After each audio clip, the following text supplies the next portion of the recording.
Welcome to the crazy fazy show. और आज हमारे साथ में है डॉक्टर रिजुता, जिनके बारे में मैं खूब सारी चीज़ें बताना चाहती हूँ। मतलब ये बहुत सारी चीज़ें करती हैं।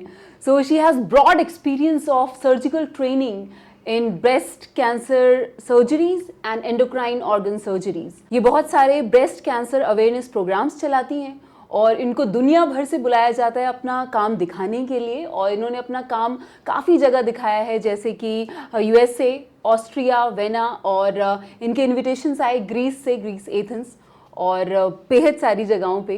सो सबसे पहले बेहद शुक्रिया कि आपने वक्त निकाला है हमारे लिए। Thank you, it's my pleasure. So हम कोई भी करियर चूज करते हैं, उसके पीछे की एक वजह होती है। एक वो कहते हैं ना कि एक बहुत छोटी सी एज में आपने इतनी सारी चीज़ें की हैं कि आपके आगे जब मैं आपके बारे में पढ़ रही थी तो उसमें सीनियर भी लगा हुआ था, and that's a big thing कि आपने इतना कुछ अचीव किया है। सो जब हम ब्रेस्ट कैंसर की बात करते हैं और आपने हर जगह अपना काम दिखाया है, तो इसका जो विजन है वो कहाँ से आया था? I would love to know your journey कि ये जो विजन है कि मुझे इन मौजू पे ही काम करना है, वो कहाँ से आया था? So to be a surgeon was always my passion कि मुझे सर्जरी करनी है एंड मुझे पहले से इसमें इंटरेस्ट था। बट जब मैंने अपनी ट्रेनिंग की तभी हमारे पास काफ़ी लेडीज़ आती थी जिनको ब्रेस्ट कैंसर होता था एंड इन पेशेंट्स से मेरा एक अलग तरीके का अटैचमेंट होने लग गया and I had a connection with these patients. So I felt कि I should do something for them, कि हमारे पास जितना कैंसर फैल रहा है, so I felt that I should do better for these patients. और जैसे कि आप ये प्रोग्राम्स कर रही हैं हर जगह, आपने कितने सिटीज़ एंड कितनी कंट्रीज़ में किया है अभी तक?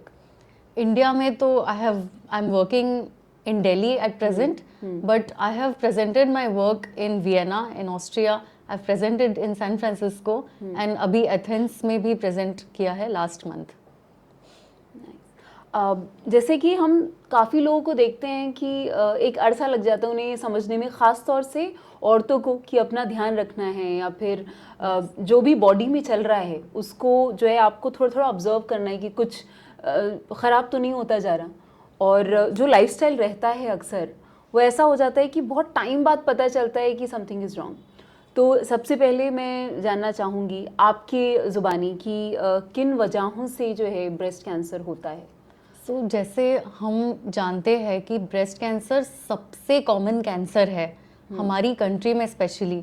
It is 13.6% of cause of cancer in India and सबसे ज़्यादा डेथ्स भी ब्रेस्ट कैंसर से पॉसिबल है। जैसे 10.5% deaths are because of breast cancer. तो ये जो हाई इंसिडेंस है स्पेशली लेडीज़ में, इसके वजह से लेडीज़ ने ज़्यादा अवेयर रहना चाहिए इसके बारे में। तो कॉज इस चीज़ का कुछ पर्टिकुलर कॉज नहीं है, बट कुछ चीज़ें हैं जिसमें अगर ध्यान रखो तो मे बी वो प्रिवेंट हो सकता है, मे बी वो प्रोटेक्ट हो सकता है। जैसे अगर कुछ लाइफस्टाइल में हम चेंजेस करें, कि अगर एक हेल्दी लाइफस्टाइल, एक्सरसाइज, फूड जिसमें वेजिटेबल्स हो, फ्रूट्स हो एंड रेड मीट की क्वांटिटी कम हो, तो this can be very beneficial patient के लिए। अगर पेशेंट ने बहुत जल्दी शादी कर ली, जैसे बिफोर 30s, एंड पहले बच्चा भी बिफोर 30s में हुआ, तो इट कैन बी प्रोटेक्टिव। जैसे ब्रेस्ट फीडिंग जो करते हैं बच्चों को, that is also a protective factor for breast cancer. पर ये चीज़ें होने से भी ब्रेस्ट कैंसर हो सकता है, तो कोई डायरेक्ट रिलेशन नहीं है, but they are protective. Okay. और उसके कॉजेज़ क्या होते हैं? इज़ इट हेरिडिटरी और it can happen to anyone? It can happen to any patient, it can happen to any lady, but अगर हेरिडिटरी है तो उसमें रिस्क थोड़ी ज़्यादा है। जैसे BRCA1, BRCA2, ये दो जीन्स है जो अगर फैमिली में हो तो इसकी रिस्क बहुत ज़्यादा बढ़ जाती है। तो ये लेडीज़ को कुछ ज़्यादा केयरफुल रहना चाहिए। ओके। एंड आपने मेल ब्रेस्ट की भी सर्जरी की है। सो अभी तक मुझे पर्सनली नहीं मालूम था कि मेल ब्रेस्ट का भी सर्जरी होता है, और ये उसके बारे में आप थोड़ा बताएं। यस, ये बहुत अनकॉमन चीज़ है। मेल्स में भी ब्रेस्ट कैंसर हो सकता है। इनमें फैमिलियल और जेनेटिक भी हो सकता है, या आम औरतों में जो रिस्क है उस रिस्क से भी हो सकता है। जो मेल्स में होता है वो थोड़ा ज़्यादा एग्रेसिव होता है, क्योंकि मेल में ब्रेस्ट टिश्यू कम होता है तो वो जल्दी फैलने की शक्यता होती है। ओके। बट ट्रीटमेंट सेम होती है जो औरतों में होती है। अब मेल्स के ब्रेस्ट में कोई और बीमारियां भी होती है, जैसे गायनेकोमेस्टिया भी हो सकता है। तो ये गायनेकोमेस्टिया भी दोनों ब्रेस्ट जब बड़े हो जाते हैं, पर उसमें कैंसर नहीं होता, ये टिश्यूज हॉर्मोन्स के इम्बैलेंस की वजह से बढ़ जाते हैं। तो इसकी भी हम सर्जरी करते हैं, इसके स्कारलेस सर्जरीज भी होती है। बट ये कैंसर से डिफ्रेंशिएट करना बहुत ज़रूरी है कि कैंसर तो नहीं है। ओके। और जैसे कि शुरुआती वक्त जो होता है कि जैसे स्टेज 0 है या फिर स्टेज 1 है, उसमें अगर किसी को पता चलता है जैसे कुछ लंप दिखा है, so is there something that you want to recommend कि ऐसा कुछ बॉडी में चेंज लगे तो वो they should consult a doctor, या फिर यस और किस एज में करना चाहिए ये, Yes. If you could share? Yes, so सारी लेडीज़ ने अवेयर रहना चाहिए कि breast is a very important organ, and अगर हमने जल्दी डिटेक्ट किया तो बहुत अच्छे चांसेस है कि एक नॉर्मल लाइफ जीने मिले। अगर स्टेज 1 में डायग्नोज हुआ तो 97% चांसेस है कि वो बहुत बेहतर हो जाए, बट अगर स्टेज 4 में डिटेक्ट हुआ तो चांसेस है कि 21% सर्वाइव हो। सो चांसेस इतने फ़र्क पड़ता है। सो अगर कोई भी लेडी अपने 30 इयर्स के ऊपर है एंड उसे नोटिस होता है कि उसके ब्रेस्ट में नॉर्मल से कुछ अलग फील हो रहा है, या फिर कोई गांठ जैसी है, या फिर निपल से कुछ पानी निकल रहा है या ब्लड निकल रहा है, या फिर निपल पीछे खिंच गया है, या फिर कहीं भी ब्रेस्ट पे डिम्पल है, या फिर बगल में कोई गांठ है, ये इन चीज़ों में से कुछ भी हो तो उसे तुरंत एक डॉक्टर को दिखाना चाहिए। ओके। और आपने अभी तक इतने केसेस जो हैं देखे हैं, so do you get this feeling कि काफ़ी वक्त के बाद वो आते हैं, या फिर एक वो चीज़ अवॉइड करते रहते हैं and they come pretty late for the treatment? Yes, काफ़ी एजुकेटेड लोग भी बहुत डिले करते हैं, बिकॉज कई बार शाय होते हैं आने के लिए कि हम कैसे दिखाएं। कई बार सोचते हैं कि मे बी कुछ नॉर्मल है, अपने आप से चला जाएगा। कई बार एक्सेसिबिलिटी के भी इश्यूज होते हैं कि बहुत दूर है डॉक्टर, तो मे बी हम कभी और चलेंगे। कई बार फैमिली को बताने से डरते हैं कि घर में हस्बैंड है या कोई और मर्द है, तो वो बताने से शाय होते हैं कि हम कैसे बताएं how to go to the doctor. तो ये चीज़ों की वजह से मैनी टाइम्स पेशेंट बहुत लेट आते हैं, लेट स्टेजेस में, जो कि अभी धीरे धीरे कम हो रहा है। इंडिया में अवेयरनेस बढ़ रही है तो पेशेंट्स जल्दी आ रहे हैं। जैसे हमने एक सर्वे लिया था कि कितने पेशेंट को पता है कि ब्रेस्ट कैंसर के बारे में हमें अवेयर रहना है। 69% लेडीज़ को पता है कि ब्रेस्ट कैंसर हो सकता है और हमें अवेयर रहना है, पर उसमें से सिर्फ 39% औरतें ही एक्चुअली कुछ करती है, बाकी औरतें कुछ भी नहीं करती उसके लिए। एंड इन्होंने रीजंस क्या बताए कि हमें टाइम नहीं है, या फिर हम शाय है, या फिर मतलब दे हैव मल्टीपल एक्सक्यूजेस कि वो नहीं आते, and these are the causes जिसकी वजह से थोड़ा लेट स्टेज में पेशेंट्स आते हैं। Okay. और जैसे कि मैंने लोगों को देखा है पोस्टपार्टम डिप्रेशन में, that they have pain in their breast area, या फिर एक लंप हो जाता है, या फिर निपल्स में से जो है लिक्विड आने लग जाता है, या फिर वो स्वेल अप हो जाते हैं, या फिर आर्मपिट्स के नीचे वो लंप हो जाता है। सो एंड पीपल थिंक कि ये कहीं कुछ ऐसा तो नहीं है कि I hope I don't have breast cancer. तो does it usually happens during parenthood? I mean, Yes. during motherhood, that too especially in the starting of 6 months. Yes, lactation में बहुत कॉमन है कि जो मिल्क ब्रेस्ट से निकलता है उसकी गांठ बन जाती है। This is very common lactation में, पर इस टाइम पे ये भी हमें ध्यान रखना है कि कैंसर भी हो सकता है। Okay. सो ये चीज़ इग्नोर नहीं करनी है, एंड बेटर कि डॉक्टर को दिखाए। Okay. और जब हम प्रिवेंशन की बात करते हैं तो इस चीज़ को हम प्रिवेंट कैसे कर सकते हैं? तो ऐसे प्रिवेंशन की कोई दवाई या कोई मैकेनिज्म ऐसा कुछ नहीं है कि हम प्रिवेंट कर सकते हैं। अब तक हमें कॉज भी नहीं मिला है कि एग्जैक्ट कॉज क्या हो सकता है।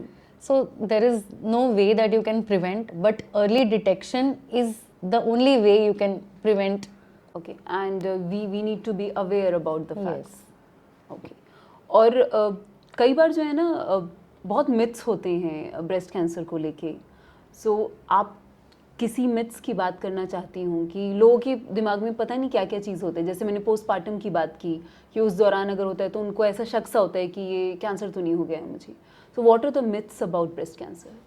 So, कई बार लेडीज़ को लगता है कि मुझे ब्रेस्ट कैंसर हो गया मतलब मैं मरने वाली हूँ, तो ये गलत बात है। ब्रेस्ट कैंसर सबसे अच्छा तरीके का कैंसर है कि it is the only cancer जो हम निकाल दे और पेशेंट सर्वाइव कर देता है, और उसमें इतने एडवांसेस हुए हैं in terms of chemotherapy, radiotherapy. So it's a very good cancer to have, and जल्दी अगर पेशेंट आ जाए तो पूरी तरह से क्योर हो सकते हैं। फिर कई बार पेशेंट को लगता है कि कॉफ़ी पीने से कैंसर फैलता है या सेक्सुअल रिलेशन से फैलता है। So that is not true. Cancer does not spread because of that. Okay. And कई बार ऐसा होता है कि वायर्ड ब्रा अगर पहनते हैं तो उससे एक लंप हो जाता है। सो पीपल थिंक कि this might later on lead to breast cancer. नहीं, ऐसा कोई कॉज ये नहीं भी आई है। थिंक उसके मिथ्स में यस, मैंने पढ़ा बट था कई बार लेडीज कि वो- को ऐसे लगता है, बट ऐसा नहीं है। That is not true. Okay. And any particular diet that one needs to follow to prevent it, or if they have been diagnosed with it, so some diet that could be helpful? नहीं, diet से कोई change करने की ज़रूरत नहीं है, but a healthy lifestyle is always good even before patient gets cancer. Cancer हो ना हो, एक हेल्दी लाइफस्टाइल की बहुत ज़रूरत है। इवन ओबेसिटी से भी थोड़ा रिस्क है कि पेशेंट्स को कैंसर हो सकता है। कई बार पेशेंट्स को लगता है कि ओसी पिल्स या जो फर्टिलिटी प्रिवेंशन के लिए लेते हैं ड्रग्स, या फिर अबॉर्शन की वजह से कैंसर हो सकता है, तो that is also not true. आजकल ऐसी दवाई आती है जिसमें ईस्ट्रोजन और प्रोजेस्टेरॉन बहुत कम क्वांटिटी में होता है, तो उससे भी कैंसर की रिस्क नहीं होती। ओके। और जैसे कि आपने इतने सारे पेशेंट्स जो हैं पेशेंट्स ट्रीट किए हैं, सो कोई ऐसा केस वेयर यू थॉट कि नहीं अब मुझे उम्मीद नहीं बाकी रही उतनी, and still it came up as a miracle? Has yes, been there cases ऐसे like पेशेंट्स हैं जिसमें कैंसर काफ़ी आगे भी बढ़ चुका है, स्प्रेड भी हो चुका है लिवर में या लंग्स में, पर हमारे इतने एडवांसमेंट्स हो गए हैं कि नए नए ड्रग्स हैं हमारे पास, रेडियोथेरेपी है, तो उन चीज़ों से कई बार कैंसर पूरा भी निकल सकता है, बट ये काफ़ी रेयर चीज़ है। कैंसर रिस्पॉन्ड करे ये चीज़ों के लिए is a very rare thing. और जैसे कि आप सर्जन हैं एट एम्स इंडिया, सो जब हम साइकोलॉजी की बात करते हैं, जब पेशेंट्स आते हैं और कई बार ऐसा होता है कि या तो फोर्थ स्टेज है या फिर किसी की शुरुआती स्टेज है, सो उनके अंदर आपने कौन से ऐसे बदलाव देखे हैं कि वो ज़िंदगी को जब देखते हैं तो ज़िंदगी देखने का नज़रिया कैसा हो जाता है? मेरी एक फ्रेंड है, उनके हाल ही में एक लंप हुआ, उनकी रिपोर्ट आई जो कि अच्छी नहीं थी, और उनका ट्रीटमेंट अभी शुरू होगा, और उन्होंने फिर सब लोगों को ना बुलाया फंक्शन के तौर पे कि चलो एक फंक्शन करती हूँ, और बहुत खुश थी वो, सबको बहुत अच्छे से अटेंड कर रही थी, और फिर उन्होंने आखिर में बोला कि हो सकता है कि लास्ट ईयर में इस वक्त नहीं हूँ। तो फिर सबने कहा कि क्यों, क्या कि नहीं आई माइट शिफ्ट। तो शी इज़ रीलिविंग एवरीथिंग कि होता है ना कि आप ज़िंदगी जो एक बक्से में रखना चाहते हैं कि सबसे अच्छे मोमेंट्स जो है ना एक बॉक्स में रखूँ मैं, और बच्चों के लिए मैं ये करूँ जो जो मैं अगर नहीं हुई तो मैं ये करूँगी। तो वो आपने क्या देखा है कि लोगों की साइकोलॉजी जो होती है अबाउट लाइफ, क्योंकि कहा जाता है कि कहने को तो आपको एक बस भी हिट करके जा सकती है, और कहने को हो सकता है कि 80 साल के बाद भी आप वहीं पे हो, बस पहुंची नहीं वहाँ तक, तो फिर आप उस तरीके से ज़िंदगी जीने लग जाते हैं। So how have you seen the patient psychology changing like this? Many times तो वी फील बैड बिकॉज जो कैंसर जल्दी प्रिवेंट हो सकता है वो पेशेंट इतने हेल्पलेस लास्ट स्टेज पे आते हैं, so we feel very bad patient की हालत देख के। But patients are very thankful. In fact जब वो रियलाइज़ करते हैं कि उनका अब कुछ नहीं हो सकता, इनिशियली पेशेंट्स ब्रेक डाउन, उनका रोना आ जाता है। ओपीडी में कई बार हम समझाते हैं तो दे cry in front of us, they sometimes मतलब वो हाथ पकड़ के हमें दे रिक्वेस्ट कि कुछ तो करिए।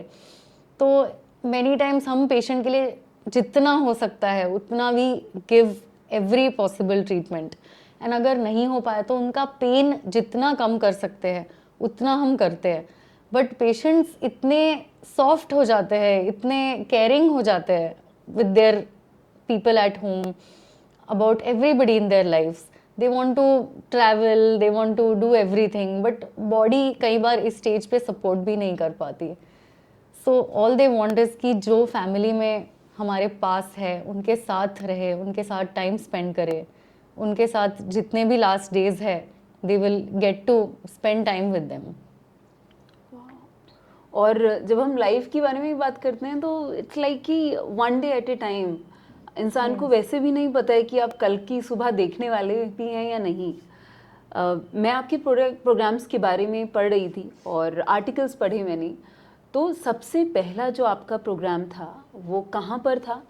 और जैसे कि ये टॉपिक है कि लोगों का अब माइंडसेट जो है ब्रॉड होता जा रहा है, now people want to talk about it. शायद 5 साल पहले उतना फ्रीक्वेंट नहीं था, 10 साल पहले तो लोग बात ही नहीं करते थे। तो जब पहला प्रोग्राम आया वो कब आया, किस जगह किया, और did you face any conflict या फिर लोगों का ऑपोजिशन या फिर कुछ ऐसा सा? So my first breast awareness programme was around 7 years back in Gujarat, in a very small town जहाँ पे बहुत अनएजुकेटेड लोग हैं, and there was a lot of women who are together in one room जहाँ पे सारे मेल्स को निकाल दिया था बाहर। एंड मैंने उनको समझाया कि how you should examine the breast yourself, and आपको कब आना चाहिए डॉक्टर्स के पास, आपको कैसे अवेयर रहना है। And they had many questions about breast cancer, उनके मिथ्स क्या क्या है। सो सारे डाउट्स मैंने सॉल्व किए and I actually got a very good response. हमारे हॉस्पिटल में अगले दिन से ही पेशेंट्स आने लग गए कि डाउट्स पूछने के लिए कि ये चीज़ ठीक है ना, ये गांठ है क्या, ये कैंसर हो सकता है क्या। So it was very good response, and ऐसे अवेयरनेस काफ़ी जगहों पर डॉक्टर्स ने करने चाहिए, and patients should also be aware of this. So इस सारे एक्सपीरियंस के बाद आपका जो लाइफ का एक्सपीरियंस है वो आपने अपने शुरुआती साल से अभी तक बहुत चेंज होता हुआ देखा होगा, फुली ट्रांसफॉर्मेशनल जर्नी। सो जब आप अपना पहला दिन देखती हैं of work and till now, वो क्या क्या तब्दीली आई हैं कि क्या क्या ट्रांसफॉर्मेशनल स्टेजेस आपकी रही हैं जब हम आपके सफ़र की बात करते हैं? I think what ever I have become is because of my patients. आज मे बी सक्सेसफुल या मे बी एम्बिशियस, बट जो भी है it is because of what patients have given me, and मेरे लिए पेशेंट्स आर लाइक गॉड। सो मैं सब कुछ उनके लिए ही करती हूँ, स्टडिंग या learning new things, everything is for the patients. So जो भी चेंजेस आए हैं, जो भी माई मैच्योरिटी और growth is because of the patients. और जब मैं आपके बारे में पढ़ रही थी तो ये भी था कि जो आपके पेशेंट्स होते हैं, you put your own flavour of sympathy and care to them. तो वो सिंपैथी और केयर एक पेशेंट को क्या चाहिए वो आप कस्टमाइज़ करके आप उनको दें, उसका होमवर्क कहाँ से आता है? Do you read some books? आपने कौन कौन सी किताबें पढ़ी हैं या फिर आपने कुछ डॉक्यूमेंट्रीज देखी हैं उस पॉइंट पे पहुंचने के लिए कि आप उनके इमोशनल कनेक्ट को छू पाएं? वो होमवर्क क्या रहा है? जैसे empathy is what drives you, है ना। जब मैं अपने पेशेंट्स को देखती हूँ कि ऑपरेशन के पहले इतना सारा स्ट्रेस है, तो maybe they need some psychological counselling, कि कैंसर कोई छोटी चीज़ नहीं है। किसी के भी फैमिली में अगर किसी को भी कैंसर हो तो it's a very big thing, so they need some sort of psychological help. कई बार कीमोथेरेपी देते हैं तो सारे बाल चले जाते हैं, and for us here is so important ladies के लिए। सो उनके लिए कुछ विग्स का भी प्रयोजन हो सकता है। So there are people who make such wigs for such people. फिर अगर पूरे ब्रेस्ट निकाले तो उसमें इम्प्लांट्स डालो, या फिर कोई आर्टिफिशियल ब्राज होते हैं जो एक्सटर्नली दिखाई नहीं देगा कि ऑपरेशन हुआ है। तो ये सारी छोटी छोटी चीज़ों से लेडी की लाइफ बहुत चेंज हो सकती है। तो these are the things which आप सोचो उनके बारे में तो आपको मिल जाएंगी, वो कहीं पढ़ने की ज़रूरत नहीं है। और कोई ऐसी पहले की मन पसंदीदा किताब आपकी रही हो? बचपन में तो बहुत पढ़ती थी मैं, detective stories and Harry Potters and mysteries. आजकल तो इतना टाइम नहीं मिलता पढ़ने के लिए। सो अभी हम आपका जो है काम इतना पढ़ते हैं, तो आपको इंस्पायर किसने किया था? सो बचपन से आई यूज टू सी कि मेरी mom is also a doctor and she always struggled a lot, she worked very hard and she was always a constant motivation for me. मैं हमेशा मॉम को देख के सोचती थी कि मैं भी एक दिन ऐसे डॉक्टर बनूंगी। And seeing her through like a role model, मेरा हमेशा से ये ड्रीम था कि I will become a surgeon and ultimately ये ड्रीम एक पैशन बन गया। एंड इवन टुडे जब मैं सर्जरी करती हूँ I forget everything and it's the only thing that makes me happy. वाह। और आपका बचपन कैसा था? आपको क्या करना पसंद था? कौन सी चीज़ें करना पसंद था? क्या पढ़ना पसंद था? पढ़ना तो बिल्कुल पसंद नहीं था।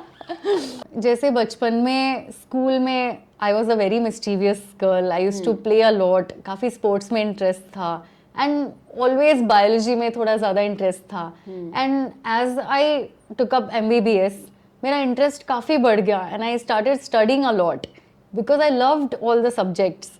सारे सब्जेक्ट्स में मुझे इतना इंटरेस्ट था and I started excelling in my exams also. And as time went by I took up surgery में भी मेरा बहुत इंटरेस्ट था। तो ये सारे सब्जेक्ट्स मेरे इंटरेस्ट के थे, so I could do well in them and I could finally become what I wanted to become. वाह। तो जब हम आपकी रूटीन की बात करते हैं, so how is your routine from morning till evening? Every day morning we have to go attend rounds, see all the patients, even if it's a Sunday.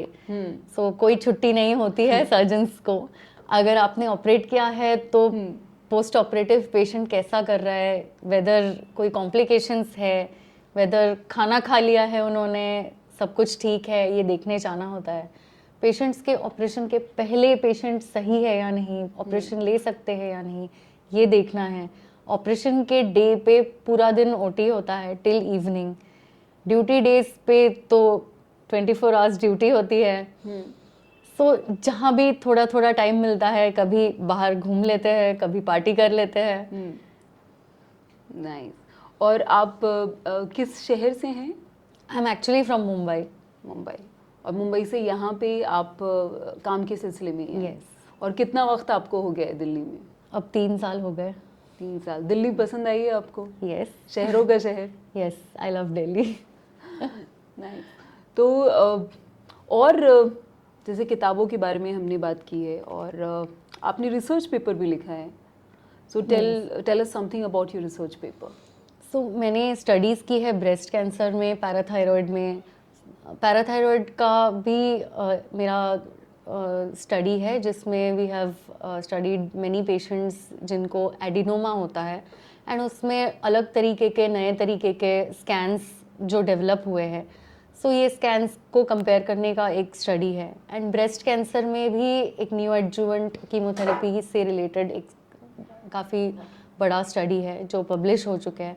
And a few other breast cancer related, benign breast diseases related papers भी publish हुए हैं and few others are still in line waiting to be published. Wonderful wonderful.